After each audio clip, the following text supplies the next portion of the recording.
Hi കൂട്ടുകാരെ, പുതിയൊരു വീഡിയോയിലേക്ക് എല്ലാവർക്കും സ്വാഗതം.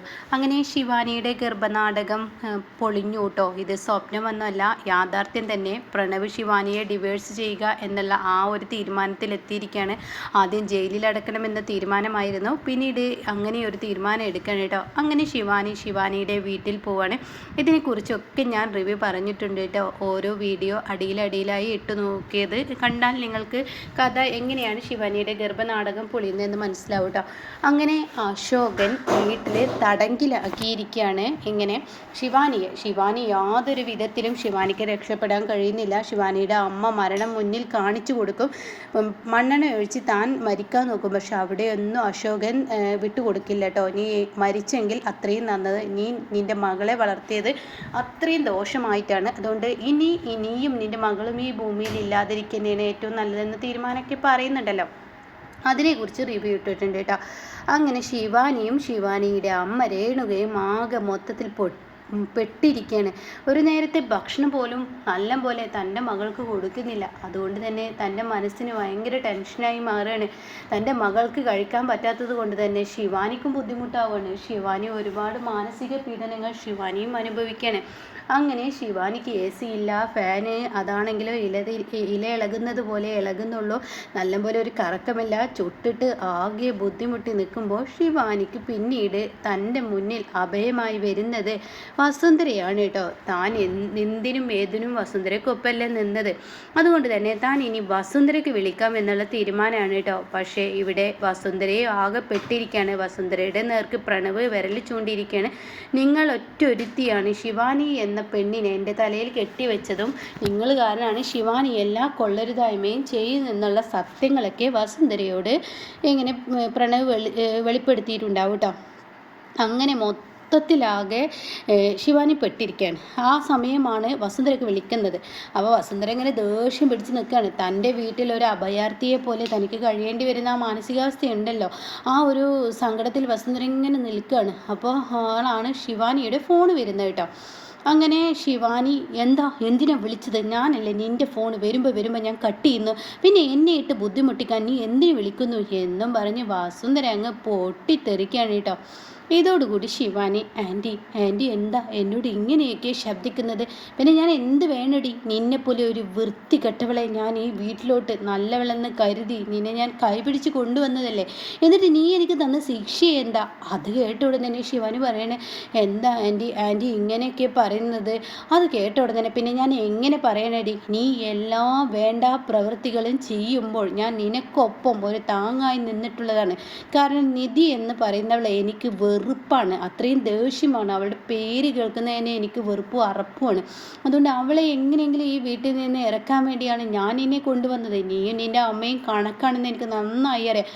എങ്കിലും കൂടിയിട്ട് ഞാൻ നിന്നെ കൊണ്ടുവന്നത് വെറുതെ ഒന്നല്ല എന്നൊക്കെ പറഞ്ഞിട്ട് ഇങ്ങനെ ദൂഷ്യത്തോടു കൂടി സംസാരിച്ചു കൊണ്ടിരിക്കുകയാണ് കേട്ടോ. അപ്പോൾ ഈ സമയം രേണുക എന്താ മാം ഇങ്ങനെയൊക്കെ സംസാരിക്കുന്നത്, മാഡം ഇങ്ങനെയൊന്നും സംസാരിക്കരുത്, എൻ്റെ മോൾക്കൊരു തെറ്റ് പറ്റും, എല്ലാവർക്കും തെറ്റൊക്കെ പറ്റുമല്ലോ. നിങ്ങളുടെ മകൾക്ക് തെറ്റുകൾ ഒരു തവണയൊന്നല്ല പല തവണ തെറ്റുകൾ പറ്റിയിട്ടുണ്ട്, അതൊക്കെ ഞാൻ സഹിച്ചു. എന്നിട്ടും ഞാൻ അവളെ ഈ വീട്ടിൽ നിർത്തിയത് വെറുതെ ഒന്നുമല്ല. നിങ്ങളുടെ മകളെ ഇങ്ങോട്ടേക്ക് കൊണ്ടുവന്നത് നിധി എന്ന താടകയെ ഈ വീട്ടിൽ നിന്ന് ഇറക്കാൻ കഴിയുന്ന പ്രതീക്ഷയോടുകൂടിയാണ്. പക്ഷേ നിങ്ങളുടെ മകൾ ഈ വീട്ടിൽ വന്നു കയറിയതിൽ പിന്നെ എൻ്റെ നിലനിൽപ്പിനും കൂടി പ്രശ്നമായി എന്ന് പറയുന്നിട്ടോ. ഇത് കേൾക്കുന്ന രേണുക എന്താ ഇങ്ങനെയൊക്കെ മാഡം പറയുന്നത്. അപ്പോഴേക്കും ശിവാനി വസുന്ധര ആൻറ്റി എന്താ ഇങ്ങനെ പറയുന്നത്, വസുന്ധര ആൻറ്റിക്ക് വേണ്ടിയിട്ട് ഞാൻ എന്തെല്ലാം ചെയ്തിട്ടുണ്ട്. നിധിയെ വിഷം കൊടുത്ത് കൊല്ലാൻ നോക്കിയിട്ടുണ്ട്, പലതവണകൾ അവൾക്ക് പലതും ചെയ്തിട്ടുണ്ട്. ആൻറ്റി പറഞ്ഞിട്ടല്ലേ ഞാൻ അതൊക്കെ ചെയ്തത്. ഗൗതമിന് ആക്സിഡൻറ്റ്, ഇതെന്താ നീ എന്നെ ഭീഷണിപ്പെടുത്തണം, കഴിഞ്ഞ കഥകൾ പറഞ്ഞ് നീ എന്നെ ഭീഷണിപ്പെടുത്തണമെന്ന് ചോദിക്കും. അയ്യോ ആൻറ്റി അതൊന്നല്ല, ഞാൻ കഴിഞ്ഞ കഥകൾ ആൻറ്റി മറന്നോ എന്ന് കരുതി ആൻറ്റിയെ ഒന്ന് ഓർമ്മപ്പെടുത്തിയതാണ്. ഞാനൊന്നും തന്നെ മറന്നിട്ടില്ല. നിന്നെ ഈ വീട്ടിലോട്ട് കൈപിടിച്ച് കയറ്റുമ്പോൾ എനിക്ക് എൻ്റേതായ ഒരു ലക്ഷ്യമുണ്ടായിരുന്നു. പക്ഷേ ആ ലക്ഷ്യം ഇന്ന് നീ എന്നെ നശിപ്പിക്കുകയാണ് ചെയ്തത്. എൻ്റെ മൂത്ത മകൻ എന്നിൽ നിന്നും ആ നിധി കാരണം അകന്നു. എന്നാൽ എൻ്റെ രണ്ടാമത്തെ മകൻ ഇപ്പോൾ അകന്നത് നീ ഒറ്റൊരുത്തിയാണ്. നീ ഒറ്റൊരുത്തി കാരണം എന്നെ എൻ്റെ മകൻ വെറുത്തിരിക്കുന്നു. നീ കാരണം നിനക്കെങ്കിലും എന്നോടെങ്കിലും പറയായിരുന്നില്ലടി നീ ഗർഭിണിയല്ലെന്നുള്ള സത്യം. നീ നിധിയെ അത് ആൻറ്റി ഞാനൊന്ന് പറയട്ടെ ആൻറ്റി, ഞാൻ ഇതൊക്കെ ചെയ്തത് ആൻറ്റിക്ക് വേണ്ടിയാണ്, എനിക്ക് വേണ്ടി നീ എന്ത് ചെയ്തു എന്നാ പറഞ്ഞത്? അതെ ആൻറ്റി, നിധി ഗർഭിണിയല്ലെന്നും നിധിക്ക് ഇനി ഒരു കുഞ്ഞുങ്ങൾ ഉണ്ടാവില്ലെന്നൊക്കെ ഡോക്ടർ നമ്മൾ പറഞ്ഞു എന്ന് പറഞ്ഞ് നിധിയെ പറ്റിച്ചില്ലേ? ഒരു കുഞ്ഞിനി ഉണ്ടാവില്ലെന്നൊക്കെ പറഞ്ഞ് അവളോട് നമ്മൾ അങ്ങനെയൊക്കെ പറഞ്ഞത് ആൻറ്റി.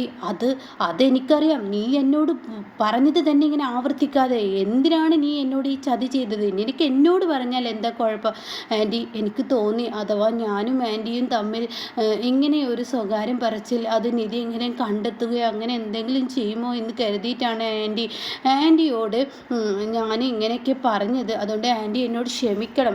എന്ത് പറഞ്ഞത്? നീ ഗർഭിണിയാണെന്ന് പറഞ്ഞ് എല്ലാവരെയും വഞ്ചിച്ചതോ? അത് നല്ല സ്വഭാവത്തിൽ പെട്ടതാണോ? ഇത് നല്ലതാണോ എന്നൊക്കെ ചോദിച്ചോണ്ട് തന്നെ നിധി പറയണേ സോറി കേട്ടോ. ശിവാനി പറയാണ്, പ്ലീസ് ആൻറ്റി, ഞാനിപ്പോൾ എൻ്റെ അച്ഛൻ്റെ ജയിൽ തടങ്കിലാണ്. ഇതിലും നല്ലത് പ്രണവ് എന്നെ ജയിലിലോട്ട് ഇടുകയായിരുന്നു. അവിടെയാണെങ്കിൽ 3 നേരം നല്ലവണ്ണം ഭക്ഷണമെങ്കിലും കഴിക്കായിരുന്നു. ഇവിടെ എൻ്റെ അച്ഛൻ ആർക്കെങ്കിലും ഇട്ട് കൊടുക്കുന്നത് പോലെയുള്ള ആ ഭക്ഷണമാണ് എനിക്ക് തരുന്നത്. എൻ്റെ അമ്മക്കും എനിക്കും ഒരു സമാധാനവുമില്ല. അമ്മ ഇന്ന് മരിക്കാൻ പോലും തയ്യാറായി. എന്നെ അത്രയും കഷ്ടപ്പെട്ടാണ് ഇവിടെ ഇട്ട് എന്നെ ബുദ്ധിമുട്ടിക്കുന്നത് ആൻറ്റി എന്ന് പറയുമ്പോൾ വസുന്ധര പറയണേ, നിനക്കത് കിട്ടണടി, നിനക്കത് കിട്ടണം. കാരണം നീ എങ്ങനെയുള്ളവളാണെന്നും നിൻ്റെ അമ്മ എങ്ങനെയുള്ളവളാണെന്നും ഒക്കെ അറിഞ്ഞിട്ടും ഞാൻ നിന്നെ ഈ വീട്ടിലോട്ട് കൊണ്ടുവന്നത് നിധിയെ പുറത്താക്കാനായിരുന്നു. പക്ഷേ നീ ഇവിടെ വന്നതിൽ പിന്നെ ഞാൻ പോലും അറിയാതെ എൻ്റെ മകൻ്റെ ജന്മരഹസ്യം നീ വെളിപ്പെടുത്തി എന്നെ പ്രതിയാക്കുന്ന വിധത്തിലുള്ള കളികൾ കളിച്ച് നീ എൻ്റെ മകനെ എന്നിൽ നിന്ന് അകറ്റി. അതിനുശേഷം നീ എൻ്റെ മകൻ്റെ സ്വത്തുക്കളും ബാക്കി എല്ലാ സ്വത്തുക്കളും അടിച്ചു മാറ്റാൻ വേണ്ടി നീ എന്ത് ചെയ്തു? എൻ്റെ മകനെ വെച്ച് ഗർഭത്തിൻ്റെ പേരും പറഞ്ഞ് ഈ വീട്ടിൽ എല്ലാവരെയും വഞ്ചിക്കുമ്പോൾ ഒരു നാൾ പിടിക്കപ്പെടുമെന്നുള്ള ഒരു ഇത് വേണമായിരുന്നു. കാരണം ഗർഭം എന്ന് പറയുന്നതും അത് മറക്കാനും ഒളിക്കാനും പറ്റുന്ന ഒരു സംഭവമല്ല. ഓരോ ദിവസം കഴിയുന്നവരും വയറ് വീർത്ത് വരും. അത് നീ ആലോചിക്കണമായിരുന്നു. പ്രണവിൻ്റെ കൂടെ കിടക്കുമ്പോൾ പ്രണവിനെ നിനക്ക് എങ്ങനെ പറ്റിക്കാൻ കഴിഞ്ഞു ആൻറ്റി? അത് ഞാൻ ഒരു അഡ്ജസ്റ്റിൽ അങ്ങനെയൊക്കെ പ്രണവിനേറ്റ് ജീവിക്കുക. എന്നാൽ അവൻ എൻ്റെ ഭർത്താവല്ലേ? അതൊക്കെ ആൻറ്റി, ഡോക്ടർ ഞാനും അവനും തമ്മിൽ ഇതും പാടില്ലെന്ന് ഡോക്ടറെ കൊണ്ട് ഞാൻ പറയിപ്പിച്ചിരുന്നു ആൻറ്റി. അതുകൊണ്ടാണ്. എന്നാൽ നിനക്കെങ്കിലും എന്നോട് പറയായിരുന്നില്ല ആൻറ്റി? തെറ്റ് ആർക്കും പറ്റില്ല. ആൻറ്റിക്ക് എത്ര തെറ്റുകൾ പറ്റിയിട്ടുണ്ട്. നിധിയെ അവസാനിപ്പിക്കാൻ വേണ്ടിയിട്ട് ഗൗതമല്ലാതിൽ ഇരായിട്ടുള്ള നീ ഇപ്പോഴും എന്നെ ഭീഷണിപ്പെടുത്തുക. ഇനി മേലാൽ എനിക്ക് നീ വിളിക്കരുത്. ഈശ്വരമംഗലത്ത് ഇനി നിനക്ക് സ്ഥാനമില്ല. ഞാൻ വേറെ ഒരുത്തിയെ നോക്കിക്കോളാം. പ്രണവിൻ്റെ ജീവിതത്തിൽ ഇനി നിനക്ക് സ്ഥാനമില്ല. എന്നെയും പ്രണവിനെയും ഈശ്വരമംഗലത്തെ ആളുകളെ എല്ലാവരെയും ഒരുമിച്ച് കബളിപ്പിച്ചിരിക്കുകയാണ്. നിധിയോടുള്ള വെറുപ്പും എനിക്ക് ഇത് തന്നെയാണ്. നീ സ്വന്തം കാലിൽ നിൽക്കാനുള്ള ഒരു തീരുമാനമെടുത്തു. ഞാൻ നിന്നെ ഇങ്ങോട്ടേക്ക് കൊണ്ടുവന്നത് എനിക്കൊരു സഹായത്തിന് വേണ്ടിയാണ്. പക്ഷെ എന്നെ നീ കടത്തി വെട്ടിച്ച് പലതും നേടാൻ നീ ശ്രമിച്ചു. ഇതൊന്നും ഞാൻ മനസ്സിലാക്കില്ലെന്നാണ് നീ കരുതിയത് എന്നൊക്കെ പറഞ്ഞ് വസുന്ധര ഇങ്ങനെ പൊട്ടിത്തെറിക്കുമ്പോൾ ശിവന് ആകെ പെട്ടുപോവാണ് കേട്ടോ. അങ്ങനെ ശിവാനി വീണ്ടും അശോകൻ്റെ ജയിൽ തടങ്കിലാവാണ്. ഇനി താൻ എങ്ങനെ പുറത്തോട്ട് ഇറങ്ങുന്നുള്ള ആ ഒരു ഇതിൽ നിൽക്കുമ്പോൾ രേണുക വഴി കണ്ടെത്താം എന്ന് പറയുന്നു കേട്ടോ. അപ്പോൾ ഇങ്ങനെയൊക്കെയാണ് ഇനി വരാനിരിക്കുന്ന എപ്പിസോഡ്. ഈ എപ്പിസോഡുകളൊക്കെ ഇന്നോ നാളെ വരുന്ന എപ്പിസോഡല്ലേ. ഇനിയിപ്പോൾ നിധിയുടെ വാദമല്ലേ നടക്കുന്നത്. അതിൽ നിധി രക്ഷപ്പെടും, പുറത്തു വരും. പിന്നീട് വീണ്ടും ഗർഭത്തിൻ്റെ കാര്യത്തിൽ തെളിയിക്കാൻ പറ്റില്ലെന്ന് കാണുമ്പോൾ നിധിക്ക് അവിടെയും ഒരു ചെറിയൊരു തടസ്സം വരുന്നുണ്ട് കേട്ടോ. പക്ഷേ നിധി നിരപരാധിയാണെന്ന് തെളിയിക്കും. അങ്ങനെ നിധി ഇറങ്ങുമ്പോൾ നിധിക്ക് വാശിയാവാണ്. അർജുനു പറഞ്ഞു കൊടുക്കുകയാണ് ഗൗതമിന്. വാശി കൂടാണ്. കാരണം ഇനി ഇവളുടെ ഗർഭം പൊളിച്ചെടുക്കണം. അത് പ്രണവിൻ്റെ മുന്നിൽ തന്നെ പൊളിച്ചടക്കിയില്ല എങ്കിൽ ഈശ്വരമംഗലത്തെ പോലും അവൾ ചതിക്കുമെന്ന് പറയുമ്പോഴാണ് കേട്ടോ നിധിയും ഗൗതം വീണ്ടും ഈശ്വരമംഗലത്തോട്ട് തിരിച്ചു വരുന്നൊക്കെ ഉണ്ട് കേട്ടോ. അപ്പോൾ അതിനെക്കുറിച്ചൊക്കെ റിവ്യൂ പറയാവേ.